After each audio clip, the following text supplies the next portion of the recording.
I'll have a blue Christmas Decorations are up, Christmas music is playing, without you. but the sun is shining brightly. Some ventured out today with shorts on, no jackets, and open-toe shoes.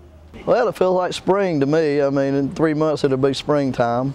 By this time last year, we already experienced 4 nights with lows reaching into the teens. And after Christmas, parts of the area saw snow. David Cheney is happy that hasn't happened yet. I do not want a white Christmas.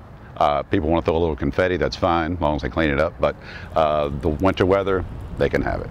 For me, this is a plus. I mean, I get to enjoy Christmas and I get to be outside in short sleeves. This is the best of both worlds. But for others, the holiday isn't quite the same without cooler weather. Melissa Smith is wearing Christmas gear to help her get into the holiday spirit. It's gorgeous weather, but it just doesn't seem like Christmas. It's just a little too warm. When I think Christmas, I think of snow, cold weather.